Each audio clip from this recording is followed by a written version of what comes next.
দর্শক, জীবন জুড়ে হাজারটা আয়োজন চলে প্রতিনিয়ত, কখনো ব্যক্তিগত, আবার কখনো পারিবারিক, সামাজিক, রাষ্ট্রীয়। সব কর্মযজ্ঞে অংশ নিতে হয় আমাদের, কিন্তু মূল বিষয় হচ্ছে আপনি এই সকল কাজে অংশ নিতে পারবেন তখনই যখন আপনি শতভাগ একজন সুস্থ, সবল, সতেজ, স্বাভাবিক জীবনযাপন করতে পারেন। তাই খুব প্রাসঙ্গিকভাবে বিজ্ঞজনরা বলে থাকেন, সুস্থতাই হচ্ছে সুখী জীবনের মূল মন্ত্র। এক্ষেত্রে শরীরের অন্যান্য অংশের মতো চোখের সুস্থতার বিষয়টিও অত্যন্ত জরুরি। সপ্তাহ ঘুরে আপনাদের স্বাগত জানাচ্ছি চোখ এবং দৃষ্টিশক্তি নিয়ে আরটিভির নিয়মিত সাপ্তাহিক আয়োজন সুস্থ চোখ স্বচ্ছ দৃষ্টি অনুষ্ঠানে। দর্শক, চোখ আর দৃষ্টির সুস্থতা নিয়ে ধারাবাহিক আয়োজনে আমাদের আজকের আলোচনার বিষয় চোখের অ্যালার্জি প্রতিরোধ ও চিকিৎসা। আর বহুল দৃশ্যমান এই বিষয়টি নিয়ে আলোচনার জন্য আমাদের সঙ্গে রয়েছেন ঢাকা আই কেয়ার হসপিটালের চক্ষুরোগ বিশেষজ্ঞ ও কনসালটেন্ট ডাক্তার সুমাইরা হুদা। আপনাকে স্বাগত জানাচ্ছি আমাদের আজকের এই আয়োজনে। ধন্যবাদ আপনাকে। নিশ্চয়ই। চোখের অ্যালার্জি জনিত সমস্যা মূলত আসলে এটি কেন হয়ে থাকে? ধন্যবাদ। চোখে অ্যালার্জিজনিত সমস্যা আসলে এখন আমাদের যে এনভায়রনমেন্ট, সেই এনভায়রনমেন্টের প্রতি ঘরে ঘরেই বা প্রতিনিয়তই প্রত্যেকেই সাফার করছে বা আক্রান্ত হচ্ছে এই অ্যালার্জিজনিত সমস্যায়। দেখা যাচ্ছে প্রাথমিকভাবেই সবাই ভাবে যে আচ্ছা ঠিক আছে, একটু অ্যালার্জি তো হয়েছে। আসলে ব্যাপারটা তলিয়ে বা গভীরে দেখার মতোই ব্যাপার, কারণ প্রতিদিনের আমাদের ডে টু ডে প্র্যাকটিসে আমরা দেখতে পাচ্ছি যে প্রায় অনেকখানি রুগীই আসছে শুধুমাত্র এই সমস্যা নিয়ে যে আমার চোখে চুলকাচ্ছে বা অ্যালার্জিজনিত সমস্যায় আমি ভুগছি। সেটা তো শুধু চোখের অ্যালার্জি হচ্ছে তা না, শরীরে বিভিন্ন জায়গায় হচ্ছে, অথবা দেখা যাচ্ছে শরীরে আর কোথাও চুলকানো হচ্ছে না, শুধুমাত্র চোখেই হচ্ছে। তাহলে আমাদের আগে বুঝতে হবে যে আসলে অ্যালার্জিজনিত বা সমস্যাটি অথবা চুলকানো সমস্যাটি প্রধানে রুটে কি আছে বা প্রধান কারণটি কি, সেটি চলুন আমরা একটি ছবির মাধ্যমে বুঝিয়ে দিয়ে আসি। দেখুন, এই ছবিটাতে দেখা যাচ্ছে কমন অ্যালার্জেন, মানে আমাদের কি কি জিনিস দিয়ে আমাদের অ্যালার্জি হতে পারে। সেটা হতে পারে ডাস্ট, ধুলোবালি, যেটা এয়ারবর্ন আমরা বলে থাকি, যে ধুলায় যত জীবাণু আছে, অথবা শুধুমাত্র ডাস্ট পার্টিকেল দিয়ে হতে পারে, অথবা আমার হতে পারে যে স্কিনে কোনো ধরনের কোনো মাইট বা কিছু দিয়ে টিকলে সেটা থেকেও হতে পারে, অথবা কোনো কসমেটিক্স। ফিমেল দেখেছে আমরা খুব বেশি এটা পাই যে নিউ কোনো কসমেটিক্স, নতুন কোনো কসমেটিক্স ইউজ করছে, পরের দিনে এসেছে যে একদম অ্যালার্জিক সমস্যা নিয়ে। হ্যাঁ, এরপরে আমরা আসতে পারি যে ফুড অ্যালার্জি, সেটা বিভিন্ন রকমের খাবারে হতে পারে। কিন্তু একটা ব্যাপার আমি বলতে চাই, সেটা হচ্ছে যেটা আমাদের একটা গদবাঁধা ধারণা যে ইলিশ মাছ, চিংড়ি মাছ, পুঁই শাক, হাঁসের মাংস, হাঁসের ডিম, বা এভাবে আমরা একটা ট্রেডিশনাল ওয়েতে গরুর মাংস বলে থাকি। ব্যাপারটা কিন্তু আসলে তা না। ফুড অ্যালার্জি এক একজনের এক একটাতে হতে পারে। আমি এমনও পেয়েছি যে সিম্পল আলুতে অ্যালার্জি হয়েছে, হতে পারে। তাহলে বুঝতে হবে যে কার কোনটাতে অ্যালার্জি, সেটা হচ্ছে তার স্পেসিফিক ওই ফুডে অ্যালার্জি আছে। এরপরে কোনো মেডিসিন, স্পেসিফিক কোনো মেডিসিনে তার অ্যালার্জি হতে পারে। এটা খুবই গ্রেভ একটা কন্ডিশন হয়ে যায় অ্যাকচুয়ালি, যখন মেডিসিন অ্যালার্জি থাকে। ওই ড্রপ বা ওই মেডিসিন এক ডোজ খেলেও দেখা যাচ্ছে আমার প্রচুর পরিমাণে হাইপার সেন্সিটিভিটি হচ্ছে এবং প্রচুর পরিমাণে রিয়াকশনের কারণে পেশেন্টের হচ্ছে অ্যালার্জিক সিমটম হচ্ছে। এছাড়াও এই ধরনের এছাড়া একটি আছে হচ্ছে ঠান্ডার অ্যালার্জি, যেটা কোল্ড অ্যালার্জি আমরা বলি, যে একটু হাঁচি কাশি সর্দি ঠান্ডা লেগেছে, সাথে সাথে চোখে অ্যালার্জি হচ্ছে বা শরীরে অন্য জায়গায়ও অ্যালার্জি হচ্ছে। স্কিন কোনো ডিজিজ যেমন অ্যাটোপিক ডার্মাটাইটিস বলি, সেসব ক্ষেত্রেও আমার হচ্ছে, বা পেশেন্টে দেখা যায় একটা হাঁপানির হিস্ট্রি থাকে, এটাকে আমরা বলি হিস্ট্রি অফ অ্যাটোপি, মানে তার যে কোনো কিছু ডার্মাটাইটিস হতে পারে, হাঁপানি থেকে হতে পারে, তাদের দেখা যায় যে হচ্ছে এই ধরনের চোখে অ্যালার্জির একটা ব্যাপার থাকে। এই ধরনের অ্যালার্জি ছোট বাচ্চাদের হতে পারে, বড়দের হতে পারে। হ্যাঁ, দু ধরনের হয়। এই ছোট বাচ্চাদের যেটা হয় এটাকে আমরা বলি ভার্নাল কেরাটোকনজাংটিভাইটিস অথবা ভিকেসি। বড়দের হতে পারে এটাকে আমরা বলি, যেটা বলছিলাম অ্যাটোপির কারণে, সেটাকে আমরা বলতে পারি অ্যাটোপিক কেরাটোকনজাংটিভাইটিস অথবা simple allergic disorder of I. এখানে কিছু জেনেটিক প্রিডিসপোজিশনও কাজ করে থাকে, যেমন তার মা বাবার হয়তো অ্যালার্জি প্রন, দেখা যাচ্ছে জেনেটিক্যালি বাচ্চারও হচ্ছে। হ্যাঁ, এই ধরনের হিস্ট্রিগুলো আমরা পেয়ে থাকি। নিশ্চয়ই। এই যে বলছিলেন যে বিভিন্ন ধরনের চুলকানো বা অ্যালার্জি সমস্যার কথা বলছিলেন, এটি কি আসলে জীবাণুবাহিত হতে পারে কিনা? না, একদমই না। এটা অ্যাকচুয়ালি জীবাণুবাহিত রোগ না। তবে কোনো ধরনের কোনো জীবাণু দ্বারা আক্রান্ত হলে বা জীবাণু ছাড়াও, যেটা বলছিলাম আমি একটু আগে, যে মাল্টিপল ফ্যাক্টর এখানে কাজ করে দিয়ে যখন আমার চোখটা ইরিটেটেড হয়, তখন দেখা যায় যে আমার চোখে একটি হাইপার সেন্সিটিভ রিয়াকশন বা বডির একটা ওন কিছু রিয়াকশান আছে। হ্যাঁ, যে ওই স্পেসিফিক পার্টিকেলের এগেনস্টে আমার বডিতে বা আমার চোখে যে কিছু রিসেপ্টর থাকে বিভিন্ন জায়গায়, সেইখানে একটা রিয়াকশান হচ্ছে এবং ওই রিয়াকশানের ফলে ফলশ্রুতিতেই দেখা যাচ্ছে আমাদের বিভিন্ন সিমটম হচ্ছে। যেমন সেটা যদি আমি বলতে চাই সেটা ওন পার্টিকেল হতে পারে, যেমন আমাদের যে মাথায় খুশকি হয়, খুশকি থেকে চোখে খুশকি থেকেও কিন্তু এক ধরনের হাইপার সেন্সিটিভিটি হতে পারে, বাইরের যে কোনো পার্টিকেল থেকে হাইপার সেন্সিটিভিটি হতে পারে, এনিথিং। এটা হচ্ছে হাইপার সেন্সিটিভিটি হচ্ছে এটা কোনো জীবাণুবাহিত রোগ না, তাই এটি সংক্রমণ করার বা সংক্রমিত হওয়ারও সম্ভাবনা নেই। চোখের অ্যালার্জি জনিত সমস্যা আসলে যাদের রয়েছে বা যাদের আসলে প্রায়ই হয়, সেক্ষেত্রে আসলে লক্ষণ বা উপসর্গ কি হয়? একেবারে শুরুর দিকে আসলে কি কি লক্ষণ থাকে আমরা জানি? ধন্যবাদ। অ্যালার্জির সমস্যা প্রথম লক্ষণ যেটা আমরা মানে সোজা বাংলায় বলতে পারি, চোখ চুলকাচ্ছে। প্রথমেই মানুষ আসে যে আমার চোখটা চুলকাচ্ছে। চোখ চুলকাতে চুলকাতে অ্যাকচুয়ালি তারপরে নেক্সট স্টেপ হচ্ছে চুলকাতে চুলকাতে যেহেতু অনেক বেশি রাব করা হয়, চোখ লাল হয়ে যাচ্ছে, এবং চোখ লাল হওয়ার পরে স্বভাবতই দেখা যাচ্ছে আমাদের চোখ থেকে পানি পড়ছে। সেক্ষেত্রে আমরা অনেক সময় দেখি যে পানিগুলো একটু আঠালো আঠালো, হ্যাঁ, এবং সেরকমভাবে আসলে কোনো ডিসচার্জ থাকে না, যেটা আমরা বলি সহজ বাংলায় কেতর বা ময়লা এ ধরনের থাকে না, জাস্ট একটু আঠালো আঠালো একটু পানি আসে, চোখ ফুলে যেতে পারে, হ্যাঁ, এবং শুধু চোখের অ্যালার্জির সাথে সাথে যদি শরীরে অ্যালার্জি থাকে বা শরীরের আর কোনো সিমটমও দেখা যেতে পারে। আমরা একটা ছবির মাধ্যমে দেখে নেই। হ্যাঁ, দেখুন, প্রথম ছবিতেই আমি যেটা বলছিলাম যে বাচ্চা বা বয়স্ক যেই হোক যে চোখ চুলকাবে, আই রাব করতে থাকবে, এবং পরবর্তী ছবিতেই আমরা দেখতে পাচ্ছি চোখ একদম লাল হয়ে গেছে, এবং তৃতীয় ছবিতে দেখছেন চোখের পাতা ফুলে গিয়েছে এবং চোখের ভিতরটিও একদম লাল হয়ে গিয়েছে। হ্যাঁ, এই সাধারণত কমনলি এই উপসর্গগুলো নিয়ে আসে, এবং পরবর্তীতে এই উপসর্গ থাকতে থাকতে যদি কোনো জটিল আকার ধারণ করে বিভিন্ন রোগের কমপ্লিকেশন, তখন সে ধরনের সিমটমগুলো আমরা পেয়ে থাকি। নিশ্চয়ই। শিশুদের কথা বলছিলেন যে বারবার আসলে চোখে চুলকায়, তারা বেশিরভাগ বড়দের চেয়েও আমরা দেখতে পাই। সেক্ষেত্রে শিশুদের অ্যালার্জি যেটি হচ্ছে সেটি আসলে কি ধরনের হয়ে থাকে? ধন্যবাদ আপনাকে। শিশুদের অ্যালার্জি, যেটাকে আমরা মেডিকেল টার্মে বলে থাকি যে ভার্নাল কেরাটোকনজাংটিভাইটিস, অথবা আগে একটি প্রচলিত টার্ম ছিল স্প্রিং ক্যাটার। সেটা কেন বলা হতো? এটা হচ্ছে একটি নির্দিষ্ট সিজনে হয়। হ্যাঁ, এই যে বসন্তকাল, শীতের শেষ, যে সময়টা একটু ডাস্টি এনভায়রনমেন্ট থাকে, হ্যাঁ, ড্রাই সিজন, এই সময়গুলোতে এই ধরনের শিশুদের যে অ্যালার্জি সমস্যা, এই প্রাদুর্ভাবটা বেড়ে যায়। অন্য সময় অন অ্যান্ড অফ ফেজ দেখা যাচ্ছে এই ঋতুতে বাড়ছে, পরে আবার আস্তে আস্তে গ্র্যাজুয়ালি যখন সামার আসে, রেইনি সিজনে এটা একদম কমে যায়। এবং একটি বয়স আছে নির্দিষ্ট, যেমন 6 বছর থেকে 12-13, ম্যাক্সিমাম 15 বছর পর্যন্ত খুব বেশি অ্যাটাক হয়, রিকারেন্ট একটা ফেজ এসে অ্যাটাক হতে থাকে, এবং দেখা যায় 15 বছরের পরে বা 16-17 বছরে গিয়ে গ্র্যাজুয়ালিটি কমতে থাকে। ছোটবেলায় যে ধরনের খুব বেশি সিভিয়ারিটি থাকে, বড় হতে হতে আস্তে আস্তে আস্তে আস্তে এটা কমে যেতে থাকে। তাহলে একটি বয়সেরও ব্যাপার আছে। এবং যেটা আমি বলছিলাম, সিমটম ইউজুয়ালি সেমই থাকে, যে চোখ চুলকাবে, পানি পড়বে, লাল হবে, এই ধরনের সিমটমগুলো থেকে থাকে। এবং আমাদের কাছে যখন বাচ্চা আসে, আমরা প্রথমে দেখেই যখন আমরা মেশিনে বসাই, যেটা আমরা স্লিট ল্যাম্প এক্সামিনেশন বলে থাকি, তখন আমরা দেখতে পাই যে বাচ্চার চোখের যে নর্মাল আমাদের যে সাদা অংশ, যেটাকে আমরা স্ক্লেরা বলে থাকি, এই কালারটা একটু ঘোলাটে কালার। দূর থেকেই দেখা যায় যে বাচ্চার চোখের রংটা কেমন যেন, মা বাবাও বলে থাকে আমাদেরকে যে বাচ্চার চোখের রংটা কেমন যেন পরিবর্তন হয়ে যাচ্ছে। এবং সেই পরিবর্তন কি ধীরে ধীরে হয়? ধীরে ধীরে হয়, হ্যাঁ, গ্র্যাজুয়ালি হতে থাকে। তারপরে হচ্ছে আমরা চোখের পাতাটা একটু যখন উল্টে দেখি, তখন দেখতে পাই যে ওখানে ছোট ছোট ছোট ছোট দানা দানা হয়ে গিয়েছে, যেটাকে আমরা কবল স্টোন বলে থাকি অথবা প্যাপিলা বলে থাকি। হ্যাঁ, এবং ছোট ছোট ছোট ছোট দানা দানা হয়ে থাকে উপরে পাতাটা উল্টালে। এবং যেহেতু উপরে পাতাটা দানা দানা হয়ে গিয়েছে, যতবার চোখের পলকটা পড়ে, চোখের যে রাজা আছে বা কর্নিয়া আছে, এটাতে একটা ফ্রিকশন হয়, ফ্রিকশনের রাজাতেও কিছু সাইন আমরা পেয়ে থাকি। এবং পরবর্তীতে এই যেভাবে চলতে চলতে চোখের রাজার শেপটাও চেঞ্জ হয়ে যায়, চোখের রাজাটা বক্র আকার ধারণ করে, পাতলা হয়ে যায় মনিটা। হ্যাঁ, এবং গ্র্যাজুয়ালি আসলে এই সব সমস্যা থেকে দেখা যায় চোখের এই যে সাদা আর কালো অংশে যে মার্জিন, ওখানে ছোট ছোট ছোট ছোট ডট হয়ে যায়, এবং একটা মার্জিনটা একদম সাদাটে আকার ধারণ করে। এই ধরনের বিভিন্ন সমস্যা আমরা পেয়ে থাকি। দর্শকদের সুবিধার্থে আমি একটু ছবিটা দিয়ে বুঝিয়ে দিতে চাচ্ছি। দেখুন, আমি যেটা বলছিলাম প্রথম ছবিটাতে, একদম চোখের পাতাটা উল্টানোর পরে কন্ডিশন হচ্ছে এটা, একদম দানা দানা হয়ে গিয়েছে।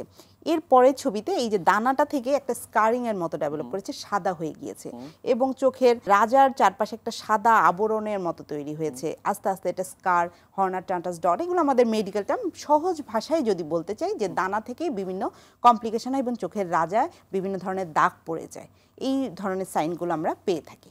নিশ্চয়ই। ঢাকা আই কেয়ার হসপিটালের বিষয়টি যদি একটু আপনার কাছে জানতে চাই, সেটি হচ্ছে অনেকেই যেটি জানতে চান যে সেখানে গেলে আসলে সঠিক সময়ে সঠিক চিকিৎসাটি পাবেন কিনা এবং দ্রুততম সময়ে চিকিৎসা যেটি আসলে দর্শকরা চান সেটি আসলে সম্ভব কিনা। সেক্ষেত্রে এই যে শিশুর অ্যালার্জির কথা বলছি বা চুলকানোর কথা বলছি, সেই রোগগুলো আসলে ডায়াগনোসিসের ব্যাপার রয়েছে, চিকিৎসা পদ্ধতির বিষয় রয়েছে, সেগুলো সবগুলো দ্রুত সম্ভব কিনা? অবশ্যই, ধন্যবাদ।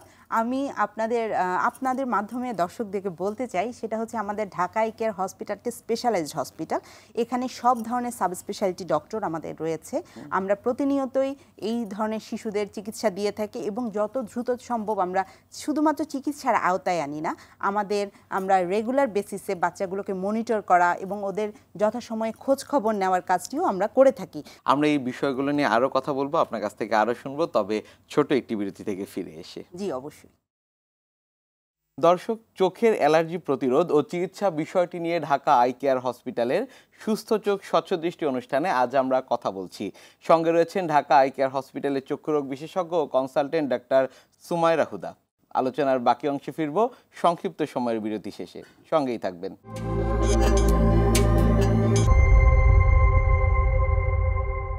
বিরতি শেষে ফিরে এলাম আবারও ঢাকা আই কেয়ার হসপিটাল নিবেদিত সুস্থ চোখ স্বচ্ছ দৃষ্টি অনুষ্ঠানে। চোখের অ্যালার্জি প্রতিরোধ ও চিকিৎসা নিয়ে আজকের আলোচনায় সঙ্গে রয়েছেন ঢাকা আই কেয়ার হসপিটালের চক্ষুরোগ বিশেষজ্ঞ ও কনসালটেন্ট ডাক্তার সুমাইরা হুদা। ফিরছি আলোচনায়। আমরা আসলে বিরতিতে যাবার আগে অনেকগুলো বিষয়, চোখের যে এই যে অ্যালার্জিজনিত ত্রুটি রয়েছে, যে বিষয়গুলোর কথা বলছিলেন, সেগুলো নির্ণয়ের পদ্ধতি আমরা শুনছিলাম। চিকিৎসা পদ্ধতি যদি একটু আপনার কাছে জানতে পারি, যে অ্যালার্জিজনিত সমস্যা অনেক দিন ধরে রয়েছে, চুলকানোর সমস্যা রয়েছে, কি করবেন তখন, কি কি চিকিৎসা পদ্ধতি রয়েছে? ধন্যবাদ আপনাকে। চিকিৎসা পদ্ধতিতে যাওয়ার আগে একটি বিষয় বুঝতে হবে যে আমার অ্যালার্জি সমস্যাটা শুরু কোথা থেকে, উৎপত্তি কোথা থেকে। আমরা যখন একজন পেশেন্ট আসে, আমরা অ্যাকচুয়ালি শুরুতেই চিকিৎসাতে যাই না। আমরা প্রথমে পেশেন্টের সাথে কথা বলি, টোটাল একটা হিস্ট্রি নিতে হয়, যেটা আমি প্রথমেই বলছিলাম যে কি দিয়ে হচ্ছে, আমার রুটটা কি, সোর্সটা কি। আমাদের প্রথম কাজ থাকে যে এই রুটটা বা সোর্সটা আইডেন্টিফাই করা, হিস্ট্রি নিয়ে। পেশেন্টের সাথে হিস্ট্রি নেওয়ার পরে যখন আমরা বুঝতে পারি যে স্পেসিফিক কোনো একটা এজেন্ট তার আইডেন্টিফাই করা গিয়েছে, তখন আমরা দ্যাট পার্টিকুলার পয়েন্টের উপরেই জোর দিয়ে পেশেন্টকে বলে থাকি যে আমি আপনার চিকিৎসা শুরু করছি, কিন্তু আপনাকেও কিছু নিয়ম মেনে চলতে হবে। যে কারণে আপনার অ্যালার্জি হচ্ছে বলে আমরা ধারণা করছি বা বুঝতে পেরেছি, আপনাকে সেই জিনিসগুলো একটু অ্যাভয়েড করে বা একটু সাবধানে চলতে হবে, তবেই আপনার চিকিৎসাটি কার্যকর হবে। এবং চিকিৎসা বলতে গেলে আমরা প্রাথমিকভাবে যে আমরা যদি সাপোজ আমার ডাস্টে অ্যালার্জি হচ্ছে, তাহলে পেশেন্টকে একটু আমরা বলি যে বাইরে যাওয়ার সময় একটু প্রিকশন নিতে। এবং যদি আমরা দেখি কোনো স্পেসিফিক ফুড অ্যালার্জি হচ্ছে, তখন আমরা বলি যে পেশেন্টকে ওই স্পেসিফিক খাবারটা আইডেন্টিফাই করে বন্ধ রাখতে। আবার যদি দেখি কোনো মেডিসিন আছে, তাহলে আমরা ওই ধরনের পার্টিকুলার মেডিসিন নেওয়ার জন্য মানা করি। এবং এর পরবর্তী ধাপ হচ্ছে আমরা কিছু অ্যান্টিহিস্টামিন টাইপ ড্রপে যেয়ে থাকি। ড্রপগুলো দেওয়ার পরে প্রাথমিকভাবে আমরা একটু লো ডোজ দিয়ে থাকি, যেমন সিম্পল অ্যান্টিহিস্টামিন ড্রপ, যেটাতে তার চুলকানো কমবে। কিন্তু যদি কোনো পেশেন্টের আমরা দেখে থাকি যে খুব সিভিয়ার ফর্ম নিয়ে এসছে, খুবই অ্যাডভান্স কন্ডিশন তার, খুবই গ্রেভ, তখন আমরা সিঙ্গেলের সাথে একটা কম্বিনেশন ড্রপে যাই, অথবা কিছু কিছু ক্ষেত্রে আমরা স্টেরয়েড জাতীয় ড্রপে যেতে হয়। কিন্তু স্টেরয়েড ড্রপটা দেওয়ার আগে আমরা অনেক প্রিকশন নিয়ে বুঝে বা পেশেন্টকে বুঝিয়ে আমাদের এই ড্রপটি স্টার্ট করতে হয়, যে একিউট কন্ডিশন কমানোর সময়টা পর্যন্তই শুধু আমরা এই ড্রপটি চালু রাখবো, কারণ এই ড্রপের বিভিন্ন ধরনের সাইড ইফেক্টও রয়ে থাকে। আর এছাড়াও আমরা যেমন কিছু অ্যাডভান্স পেজে যদি কমপ্লিকেশন ডেভেলপ করে যায়, তাহলে আমরা অ্যাকর্ডিং টু কমপ্লিকেশন, যে জটিল আকার ধারণ করেছে সেই জটিল আকারে মানে ওইভাবে আর কি অবস্থা পর্যালোচনা করেই আমরা চিকিৎসা দিয়ে থাকি। কিছু সময় টপিক্যাল মানে চোখের ড্রপের পাশাপাশি আবার মুখেও দিতে হয়, ওরালি ওয়ার ফর্মেও যেতে হয়। সেই বিষয়গুলো তো আপনারা আসলে বুঝিয়ে দেন যখন ওষুধটা প্রেসক্রাইব করা হয়ে থাকে। চোখের খুশকি আরেকটি বিষয়, আসলে এই বিষয়টি আসলে কেন হয়? এই বিষয়টি আসলে খুশকি কি, আমাদের চোখের খুশকি বলেন আর চুলের খুশকি বলেন, জিনিসটা হচ্ছে আসলে চুলে খুশকি দিয়েই যদি বলতে চাই, তাহলে এটা হচ্ছে আমাদের চামড়ার যে মরা চামড়া, যেটাকে আমরা বলি যে ডেড সেল, ডেড স্কিন, এটাই। এখন এটা আমাদের যে স্কিনটা আছে ল্যাশের, এই মার্জিনে দেখা যায় ছোট ছোট ছোট ছোট সাদা সাদা ক্রাস্টের মতো জমা হয়। সেটা মোস্ট প্রবলি যাদের হচ্ছে চুলে খুশকি থাকে, তাদের দেখা যায় এই চোখে খুশকি হওয়ার টেন্ডেন্সিটা বেড়ে যায়। তো এই খুশকিটা দেখা যায় যতবার আমরা চোখের পলকটা ফেলছি, ততবার আমাদের চোখে ভিতরে ঢুকছে, ইরিটেশন হচ্ছে, ওই যে প্রথমেই বলেছিলাম রিয়াকশন হয়, এই ধরনের রিয়াকশন হয়, পরবর্তীতে চোখে এই যে অ্যালার্জিক সমস্যাগুলো দেখা যায়, যে চোখ চুলকায় বা লাল হয়, পানি পড়ে, এই ধরনের সমস্যাগুলো আমরা দেখে থাকি। তা আমরা একটু ছবি দিয়ে যদি দেখিয়ে দিই যে খুশকি রোগটা দেখে কিভাবে হয়। এই যে দেখতে পাচ্ছেন যে ল্যাশ মার্জিনে যেখানে আমার ল্যাশটা শুরু হয়েছে সেই জায়গাটাতে চামড়া বরাবর আমাদের ছোট ছোট ছোট ছোট হলুদ দেখা যাচ্ছে এখানে, যদি এটা অনেক সময় সাদাটেই দেখতে পাই আমরা, এই ধরনের কিছু ডিপোজিশন, এগুলোই হচ্ছে খুশকি। এটা থেকে চোখের আশেপাশে যে চামড়া, সারাউন্ডিং যে স্কিন, এটা একদম লাল আকার ধারণ করে, এটাকে আমরা বলি গ্রিজি একটা টেক্সচার হয়, এবং পাশাপাশি চোখে চুলকানো, পানি পড়া, এই ধরনের সমস্যাগুলো হয়ে থাকে। এটা সাধারণত আমার জীবাণু দিয়েও হতে পারে, অথবা আমার হচ্ছে ফাঙ্গাস টাইপের জীবাণু দিয়ে হতে পারে। জীবাণুটা একটু ডিফারেন্ট, দুই ধরনেরই হতে পারে। সেক্ষেত্রে একটু আমার যে ধরনের যে আমরা যে ক্রাস্টিংটা ডিপোজিট হয়, ওইটার প্যাটার্নটা একটু চেঞ্জ হয়, কিন্তু চুলকানো কমন হবেই। নিশ্চয়ই। এরকম সমস্যা হলে আসলে তখন আসলে কি কি চিকিৎসা পদ্ধতি রয়েছে? জি, এই ধরনের চিকিৎসা হলে যেটা বলছিলাম যে এটা আসলে মরা চামড়া এখানে ডিপোজিট হয়েছে, তো আমার প্রধান কাজই হবে যে এই মরা যে ডেড সেলগুলো বা যে খুশকিগুলো, সহজ বাংলায় বলতে গেলে এই খুশকিগুলোকে আমার উঠিয়ে ফেলতে হবে, সরিয়ে ফেলতে হবে। সেক্ষেত্রে আমরা রুগীদেরকে বলে থাকি যে lead hygiene and lead scrub, মানে আমার চোখের পাতার যে রেগুলার একটা ক্লিনিং প্রসিডিউরে যেতে হবে, এবং আমার চোখের পাতাটা যদি প্রয়োজন হয় জনসন বেবি শ্যাম্পু আছে, ওটা দিয়ে আমরা চোখের পাতাটা রাব করে করে ক্লিন করে নিতে পারি, এবং পরবর্তীতে আমরা কিছু টপিক্যাল ড্রপে গিয়ে থাকি। এবং এটা আসলে অনেক দিন ধরে আমাকে এই চিকিৎসা চালাতে হবে, এবং এমন না যে আমার খুশকি এখন ভালো হয়ে গিয়েছে আমি লিড হাইজিন আর মেনটেন করলাম না, ব্যাপারটা হবে না। এবং অবশ্যই চুলেও খুশকিনাশক শ্যাম্পু ব্যবহার করতে হবে। সেক্ষেত্রে কি আসলে কোনো পরীক্ষা নিরীক্ষার প্রয়োজন হয় কিনা? স্পেসিফিক আসলে অ্যালার্জিক কন্ডিশনের জন্য আমরা পরীক্ষা নিরীক্ষা সবসময় দিয়ে থাকি এমনটা নয়, তবে কিছু কিছু ক্ষেত্রে যেমন আমরা দেখছি যে অনেক দিন ধরে আমরা ড্রপ দিচ্ছি কিন্তু পেশেন্ট খুব একটা রেসপন্স করছে না, ভালো হচ্ছে না, অনেক বেশি ক্রনিক ফেজ, সিভিয়ারিটি অনেক বেশি, সেসব ক্ষেত্রে আমরা রক্তে অ্যালার্জেন কতটুকু আছে সেটা একটু পরিমাপ করি, যেটাকে আমরা বলি আইজিই টেস্ট। এবং অনেক সময় দেখা যায় যে কোনো স্পেসিফিক জিনিস পেশেন্ট আইডেন্টিফাই করতে পারছে না, তখন আমরা সেন্সিটিভিটি টেস্ট দিই। তখন ইচ অ্যান্ড এভরি বিভিন্ন জিনিস দিয়ে দিয়ে দিয়ে দিয়ে ওরা একটা সেন্সিটিভিটি টেস্টিং রিপোর্ট দেয় যে তার ডাস্টে অ্যালার্জি আছে, তার এই খাবারে স্পেসিফিক অ্যালার্জি আছে, তখন আমরা ওইটা আইডেন্টিফাই করাটা ইজি হয়। তবে এটা আমরা যে একদম রেগুলার বেসিস দিই ব্যাপারটা সেরকম না। চোখের খুশকি প্রতিরোধে আসলে কি কি করণীয়? চোখের খুশকি প্রতিরোধে এই যে বলছিলাম যেটা আমি, যে চোখের খুশকি যদি আমি প্রতিরোধ করতে চাই প্রথমেই আমাকে হাইজিন মেনটেন করতে হবে। অবশ্যই আমার চুল পরিষ্কার রাখতে হবে, চোখের পাতা পরিষ্কার রাখতে হবে। বাইরে থেকে যখন আমি ঘরে আসব তখন আমার অবশ্যই সবার প্রথম কাজ হচ্ছে আমার চোখে যদি কোনো আই মেকআপ থাকে সেটাকে ভালো করে রিমুভ করা। যদি আমার চোখে ধরেন কোনো ইরিটেশন হোক বা না হোক, আমাকে চোখটা একদম প্লেন ওয়াটার দিয়ে পরিষ্কার পানি দিয়ে চোখটা ক্লিন করে ফেলতে হবে, চোখের ল্যাশগুলো পরিষ্কার করে ফেলতে হবে। এটা রেগুলার আমাকে সবসময় করে যেতে হবে। এবং পাশাপাশি আমাকে শুধু চোখের খুশকি বলে না, যে কোনো অ্যালার্জির জন্য আমরা প্রথমেই যেটা বলছিলাম যে আইডেন্টিফাই দ্য অ্যালার্জেন। আপনাকে অ্যালার্জেনটা আইডেন্টিফাই করে, যেমন আমি বাইরে গেলাম আমি একটি গ্লাস পরতে পারি, পাওয়ার থাকলে পাওয়ার গ্লাস পরবে, পাওয়ার না থাকলে আমরা সানগ্লাস পরতে পারি। বাইরে থেকে এসে হাতটা ভালো করে ক্লিন করে ফেলা, এবং ঘন ঘন চোখে হাত না দেওয়া, চোখের পাতাটা পরিষ্কার রাখা। এবং যদি আমি দেখেছি যে অনেকের আছে যে যাদের একটু অ্যাজমার সমস্যা, যেটা আমি বলছিলাম যে হাঁপানি থাকলে তাদের যে অ্যালার্জি প্রন, তাদের ক্ষেত্রে আমরা, বা ডাস্ট অ্যালার্জি যাদের খুব বেশি, তাদেরকে আমরা বলে থাকি যে আপনি কম্বল ইউজ করবেন না। যদি কম্বল ইউজ করতেই হয় তাহলে উপরে একটা কাভার দিয়ে নেবেন, ঘরে কার্পেট রাখবেন না, বা আপনি ঘর ঝাড়া বা ঘর পরিষ্কার করা, ধুলোবালি ঝাড়ার সময় ওই জায়গাটা আপনি অ্যাভয়েড করবেন। বাইরে গেলে মাস্ক পরবেন। এই আসলে এটা অ্যাজ এ হোল আমরা সব অ্যালার্জি পেশেন্ট যারা থাকি তাদের একটা কাউন্সিলিং খুব ইম্পর্ট্যান্ট রোল প্লে করে, কারণ আসলে রুগীরা তো খুব কনফিউজড হয়ে যায় যে আমার চোখে চুলকানো, আমি ড্রপ দিচ্ছি, ভালো হচ্ছে না, তাহলে আমার এখন কি করব আমি। সেক্ষেত্রে আমরা আশ্বস্ত করি রুগীদেরকে যে এই রোগটা আসলে একটু লম্বা সময় ধরে থাকে, আপনাকে ড্রপটা দিতে হবে, এবং সব সময় চক্ষু বিশেষজ্ঞের পরামর্শ নিয়েই ড্রপটা আপনাকে দিতে হবে, এবং অস্থির হওয়া যাবে না, আইডেন্টিফাই করতে হবে কোনটাতে হয়, একটু ধৈর্য ধরে চিকিৎসা করতে হবে। জি, ধন্যবাদ আপনাকে। চোখের খুশকি থেকে পরবর্তীতে আসলে কি কি জটিলতা সৃষ্টি হতে পারে? চোখের খুশকি থেকে আসলে পরবর্তীতে জটিলতা হতে পারে আপনার যে চোখের ভিতরে যদি খুশকিটা যায় সেক্ষেত্রে আপনার যে একটা চোখের রিয়াকশান হতে পারে, সেই রিয়াকশান থেকে আপনার চোখে কনজাংটিভাইটিস ডেভেলপ করে যেতে পারে, চোখ লাল হয়ে যেতে পারে, হ্যাঁ মানে সেকেন্ডারি ইনফেকশন হতে পারে। অথবা যদি আমরা আরও ব্রড টার্মে চিন্তা করি যে সেই যদি ঠিক সময় না করতে পারে, পেশেন্টের আই রাব করতে করতে চোখ চুলকাতে চুলকাতে চোখের যে রাজা আছে, রাজাতে কোনো কারণে ট্রমাটাইজড হতে পারে, চোখের রাজা চামড়া উৎসে যেতে পারে, কর্নিয়াল অ্যাব্রেশন যেটাকে আমরা বলে থাকি, অনেক দিন অ্যাব্রেশন হতে হতে কর্নিয়াতে আলসারও ডেভেলপ করে যেতে পারে, মানে অনেক রেপ কমপ্লিকেশন হতে পারে। চোখের অ্যালার্জিজনিত সমস্যা, এক্ষেত্রে আসলে অনেক ক্ষেত্রে আমরা দেখি যে সঠিক সময়ে চিকিৎসকের শরণাপন্ন হচ্ছেন না রোগীরা, সেক্ষেত্রে আসলে পরবর্তী সময়ে কি কি জটিলতার সম্মুখীন তারা হতে পারেন? ধন্যবাদ আপনাকে, খুব সুন্দর প্রশ্ন। মানুষ আসলে যখন প্রথম দিকে চুলকায় তখন মানুষ একটু অবহেলাই করে যে ঠিক আছে চুলকাছে, একটা অ্যান্টিহিস্টামিন ট্যাবলেট খেয়ে নিলাম চলে যাবে, কিন্তু দেখা যায় এটা আমাদের কাছে যখন রোগীরা আসে তখন খুব অ্যাডভান্স ফেজ নিয়ে আসে যে একদম ভালো হচ্ছে না, অথবা দেখা গেল যে অন্য একটি সমস্যা নিয়ে আসছে, তখন আমরা আইডেন্টিফাই করলাম, বললো যে চুলকাচ্ছে।